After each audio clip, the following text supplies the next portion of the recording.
Good morning दोस्तों, कैसे आप? तो चलिए आज हम 9 नवंबर को बनने वाले हरियाणा करंट अफेयर के क्वेश्चनों को रिवीजन कर लेते हैं। लेकिन उससे पहले मैं आपको बता दूं कि अगर आपने हमारी हरियाणा करंट अफेयर की कोई भी वीडियो मिस की है तो आपको वो दोबारा से देखने की ज़रूरत नहीं है। आप हमारे हरियाणा करंट अफेयर के क्वेश्चनों को पीडीएफ के रूप में भी पढ़ सकते हैं। 1 महीने की पीडीएफ आपको 15 रुपये में, 6 महीने की 40 रुपये में और 1 साल की 60 रुपये में मिल जाएगी। लिंक डिस्क्रिप्शन में अवेलेबल हैं, आप चाहें तो वहाँ पर जाकर इन्हें डाउनलोड भी कर सकते हैं। अगर आपको डाउनलोड करने में कोई प्रॉब्लम आ रही है या फिर आपको डाउनलोड करना नहीं आ रहा है तो स्क्रीन पर दिए गए व्हाट्सएप नंबर पर आप हमें मैसेज कर दीजिए, हम आपको पीडीएफ व्हाट्सएप के द्वारा ही सेंड कर देंगे। तो चलिए शुरू करते हैं आज की वीडियो। तो पहला प्रश्न है कि हरियाणा प्रदेश में एमबीबीएस के लिए सालाना कितना बॉन्ड देना होगा? तो ये तय किया गया है 10 लाख रुपए बॉन्ड देना होगा। 4.5 लाख के कोर्स के लिए कुल 40 लाख बॉन्ड देना होगा। पहले सालाना 54,000 रुपये की फ़ीस थी। फीस के लिए सरकार ने लोन की व्यवस्था का प्रावधान भी किया है। एमबीबीएस में यह प्रावधान चालू शैक्षणिक सत्र से ही लागू कर दिया गया है। पीजी कोर्स के लिए भी फीस तय कर दी गई है, लेकिन यह अगले सत्र यानी कि 2021-22 से लागू की जाएगी। इसके लिए नोटिफिकेशन जारी कर दिया गया है। यह पॉलिसी एनआरआई पर लागू नहीं होगी। तो ये जो फीस और बॉन्ड का गणित है वो कुछ इस प्रकार से है। एमबीबीएस में दाखिले के वक्त 10 लाख रुपए का बॉन्ड देना होगा। इसमें 80,000 रुपये फ़ीस होगी। हर साल फीस में 10% की बढ़ोतरी होगी। दूसरे साल भी 10 लाख का बॉन्ड देना होगा, जिसमें 88,000 रुपये फ़ीस के होंगे। इसी प्रकार अगले 2 साल भी 10-10 लाख का बॉन्ड देना होगा। इसमें थर्ड ईयर की फ़ीस 96,800 रुपये व लास्ट ईयर की फ़ीस 1,06,480 रुपये होगी। पीजी कोर्स इस साल फर्स्ट ईयर के लिए 1.25 लाख, सेकंड ईयर के लिए 1.50 लाख और थर्ड ईयर के लिए 1.75 लाख रुपए तय की गई है। इसके बाद अगला क्वेश्चन है कि हरियाणा स्वास्थ्य विभाग के द्वारा तैयार की गई योजना समय पर कार्रवाई और गहन शोध के परिणाम स्वरूप मलेरिया के मामलों में 1 वर्ष में कितने प्रतिशत की कमी आई है? तो ये आई है 93% की कमी। तो अगले क्वेश्चन पर चलने से पहले दोस्तों मैं आपको बता दूं, एक एस्पिरेंट के लिए करंट अफेयर्स बहुत ही इंपॉर्टेंट है। इसीलिए अन अकेडमी के top educator Kapil Kaithal sir आपके लिए लेकर आए हैं करंट अफेयर की फ्री क्लासेस। रोज़ सुबह शुरू करें अपनी तैयारी करंट अफेयर्स के राउंड अप के साथ। लिंक डिस्क्रिप्शंस में दिए गए हैं, जल्दी ही क्लिक करें और मिस मत कीजिए करंट अफेयर मास्टर क्लास को, वो भी बिल्कुल फ्री में। तो चलिए शुरू करते हैं अगले क्वेश्चन को। अगला क्वेश्चन है कि सीबीएसई ने national digital library of India पर हाल ही में कंटेंट जारी किया है। इस national digital library of India की शुरुआत किसने की है? तो इसकी शुरुआत की है ministry of human resource development ने। Ministry of human resource development ने शिक्षा के लिए अपने नेशनल मिशन के तहत इस national digitally library of India की शुरुआत की है, ताकि एक सिंगल विंडो सर्च फैसिलिटी के तहत लोगों को सभी किस्म के लर्निंग रिसोर्सेज मिल सकें। इसे ऐसे डिज़ाइन किया गया है ताकि भारत की सभी प्रमुख भाषाओं में रीडिंग मटेरियल मिल सके।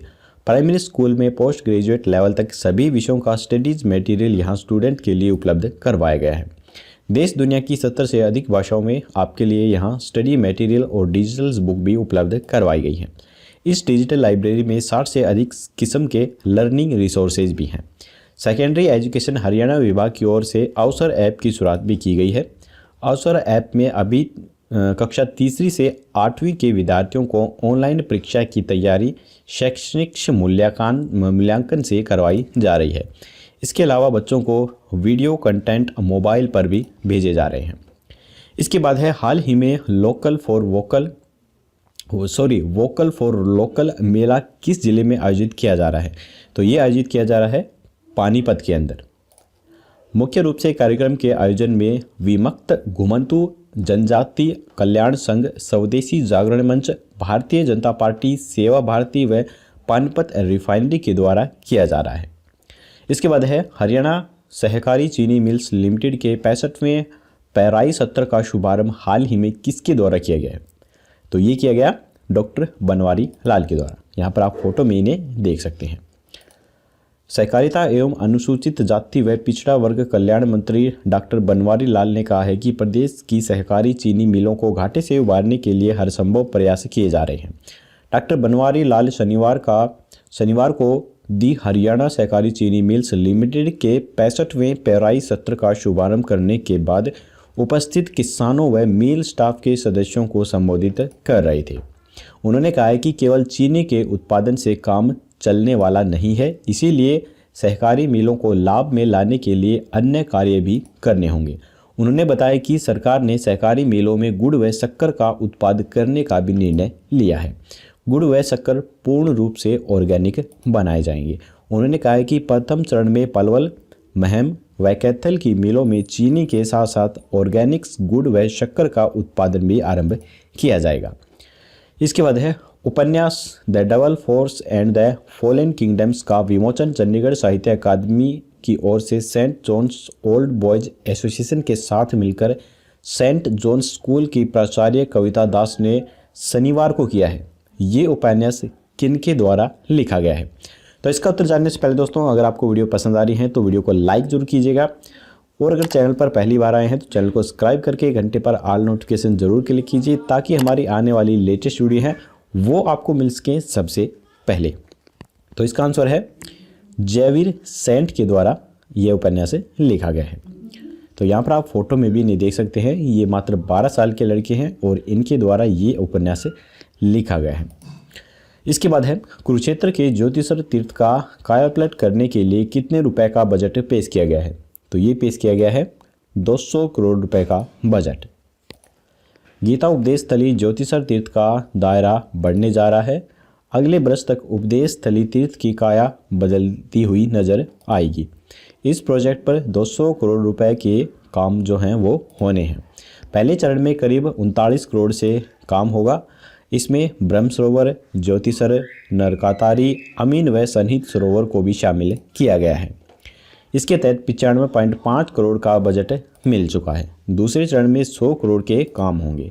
ज्योतिषर में पुरानी झील एरिया में अलग अलग 8 थीम पर काम किए जाएंगे। इनमें कुरुक्षेत्र, महाभारत व गीता आदि को शामिल किया गया है। इन सब के लिए अलग अलग बिल्डिंग व सेक्शन होंगे। महाभारत बिल्डिंग्स में युद्ध का एहसास पर्यटकों को करवाया जाएगा, जहाँ यहाँ पर महाभारत के कारण और 18 दिन चले युद्ध में क्या क्या हुआ है उसके बारे में पर्यटकों को भी बताया जाएगा। ईरान पर अमेरिकी प्रतिबंधों के चलते भारत के चावल निर्यात में कमी हुई है। देश से होने वाले बासमती चावल के निर्यात में हरियाणा की हिस्सेदारी लगभग कितने फीसदी की है? तो ये है 50% की। बासमती चावल की सबसे बड़ी मार्केट भारतीय चावल निर्यातकों के हाथों से खिसकने के जो कगार हैं वो हो चुके हैं। ईरान पर अमेरिकी प्रतिबंधों के चलते भारत के चावल निर्यात में 40% तक की कमी आ गई है। देश से निर्यात होने वाले 45 लाख टन चावल में से अकेले ईरान को लगभग 15 लाख टन चावल भेजा जाता था। बदले हालातों में ईरान को सितंबर माह तक सिर्फ 3,63,000 टन का ही निर्यात हुआ है। ईरान से तेल आयात बंद होने के बाद भारतीय निर्यातकों को चावल की पेमेंट लेने का कोई मैकेनिज्म भी नहीं मिल रहा है। देश से होने वाले बासमती चावल के निर्यात में हरियाणा की हिस्सेदारी लगभग 50% तक है। वहीं देश में सबसे अधिक बासमती की पैदावार भी हरियाणा में ही होती है। ऐसे में बासमती चावल के निर्यात पर संकट छाने से सबसे अधिक नुकसान हरियाणा को हो रहा है। भारतीय चावल निर्यातक संघ के महानिदेशक पंकज गोयल ने बताया है कि बासमती किसानों के लिए प्रीमियम क्रॉप है। निर्यातक प्रभावित होने का सीधा असर धान की कीमतों पर होगा। कम भाव के कारण किसान बासमती की खेती की बजाय अन्य फसलों पर डाइवर्ट हो सकते हैं। भारत से 4 देशों में बड़ी मात्रा में चावल बेचा जाता है, जिनमें ईरान, इराक, सऊदी अरब व यमन शामिल हैं। इन देशों के अलावा यूरोप, दुबई व ओमान समेत कई अन्य देशों को भी चावल निर्यात किया जाता है। इसके बाद है प्रधानमंत्री फसल बीमा योजना के तहत पूरे हरियाणा को कितने क्लस्टरों में बांटा गया है? तो ये बांटा गया है 4 क्लस्टरों के अंदर। प्रधानमंत्री फसल बीमा योजना के तहत पूरे प्रदेश को 4 क्लस्टरों में बांटा गया है और यह हर क्लस्टर की फसल के अनुसार अलग अलग यहाँ पर प्रीमियम है। तो पहले क्लस्टर में 10.96%, दूसरे क्लस्टर में 8.11% और तीसरे और चौथे क्लस्टर में 8.49% का प्रीमियम यहाँ पर फिक्स किया गया है। 3 कंपनियों को फसल बीमा करने का जो कार्य है वो मुख्य रूप से सौंपा गया है। तो यहाँ पर हमारे दोस्तों हरियाणा करंट अफेयर के क्वेश्चन खत्म होते हैं। अगर आपने दोस्तों हमारे अक्टूबर के महीने के हरियाणा करंट अफेयर की टॉप 70 क्वेश्चनों वाली वीडियो नहीं देखी है तो उसे भी देखना बिल्कुल मत भूलिए, क्योंकि इस वीडियो में हमने परीक्षा की दृष्टि से मोस्ट इंपॉर्टेंट ही 70 क्वेश्चनों को शामिल किया है। तो अगर आप इस वीडियो को दोहरा लेंगे तो आपको बाकी वीडियो देखने की जरूरत नहीं पड़ेगी। इसका लिंक मैंने आई बटन पर और डिस्क्रिप्शन बॉक्स में भी दे रखा है, आप चाहें तो वहाँ पर जाकर इसे रिविजन कर सकते हैं। तो चलिए अब हम अपना एक छोटा सा रिविजन टेस्ट ले लेते हैं। हरियाणा प्रदेश में MBBS के लिए सालाना का कितना बॉन्ड देना होगा? तो ये देना होगा 10 लाख रुपए का बॉन्ड। हरियाणा स्वास्थ्य विभाग के द्वारा तैयार की गई योजना समय पर कार्रवाई और गहन शोध के परिणाम स्वरूप मलेरिया के मामलों में एक वर्ष में कितने प्रतिशत की कमी आई है? तो ये आई है 93% की कमी। CBSE ने national digitally library of India पर हाल ही में कंटेंट जारी किया है। इस national digital library of India की शुरुआत किसने की है? तो ये की है ministry of human resource development.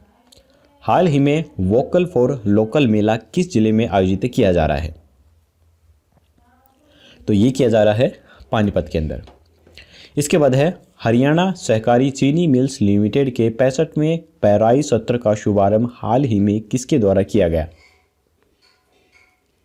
तो ये किया गया डॉक्टर बनवारी लाल के द्वारा। उपन्यास the double force and the fallen kingdom का विमोचन चंडीगढ़ साहित्य अकादमी और saint John's old boys association के साथ मिलकर सेंट जॉन्स स्कूल की प्राचार्य कविता दास ने शनिवार को किया। ये उपन्यास किसने लिखा है?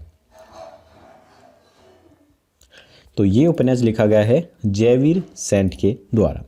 कुरुक्षेत्र के ज्योतिषर तीर्थ का कायापलट करने के लिए कितने रुपए का बजट पेश किया गया है? तो ये किया गया है 200 करोड़ रुपए का बजट। ईरान पर अमेरिकी प्रतिबंधों के चलते भारत के चावल निर्यात में कमी हुई है। देश से होने वाले बासमती चावल के निर्यात में हरियाणा की हिस्सेदारी लगभग कितने फीसदी है? तो ये है 50%। इसके बाद है प्रधानमंत्री फसल बीमा योजना के तहत पूरे हरियाणा को कितने क्लस्टरों में बांटा गया है? तो ये बांटा गया है 4 क्लस्टरों के अंदर। तो यहाँ पर हमारा रिवीजन टेस्ट भी खत्म होता है। अब हम देख लेते हैं कल का क्वेश्चंस। कल हमने आपसे पूछा था कि हरियाणा के किस गांव में पर्यटन केंद्र के रूप में शहीदी स्मारक बनाया जाएगा। तो काफ़ी सारे स्टूडेंट ने सही आंसर दिया था। जिन्हें नहीं मालूम है उन्हें बता दूं कि इसका राइट आंसर है नसीबपुर में ये बनाया जाएगा। नसीबपुर में बनने वाला शहीदी स्मारक मुख्यमंत्री की घोषणाओं में शामिल है। यहाँ पर वार मेमोरियल क्षेत्र, लाइब्रेरी, प्रदर्शनी, फूड कोर्ट व ब्रिटिश ग्रेवायर्ड्स को संरक्षित करने समेत वाहन खड़ा करने के लिए अलग से पार्किंग व्यवस्था भी की जाएगी। बैठने व टहलने के लिए अच्छे पार्क के अलावा और भी कई तरह की सुविधाएं उपलब्ध करवाई जाएंगी। आने वाले समय में यह शहीद स्मारक एक बड़ा पर्यटन केंद्र का रूप लेगा। उन्होंने कहा है कि 1857 की क्रांति के वीर शहीदों के बारे में जानकर नई पीढ़ी उनसे प्रेरणा भी ले सकेगी, इसीलिए ये शहीद स्मारक यहाँ पर बनाया जाएगा। तो चलिए अब हम देख लेते हैं आज का क्वेश्चन। आज का क्वेश्चन है कि किस जिले की जिला परिषद को दीनदयाल उपाध्याय पंचायत सशक्तिकरण में पहला स्थान मिला है? तो यहाँ पर 4 ऑप्शन है, गुरुग्राम, फतेहाबाद, कुरुक्षेत्र या फिर जींद। आपको राइट ऑप्शन हमें कमेंट्स बॉक्स में बताना है। कल की वीडियो में आपको इसका जवाब मिल जाएगा। तो दोस्तों आज की वीडियो यहीं पर खत्म होती है। अगर आपको वीडियो पसंद आई हो तो लाइक जरूर कीजिएगा और दोस्तों के साथ शेयर करना बिल्कुल मत भूलिए। तो चलिए कल मिलेंगे ऐसी ही एक नई वीडियो के साथ। तब तक के लिए जय हिंद, जय भारत।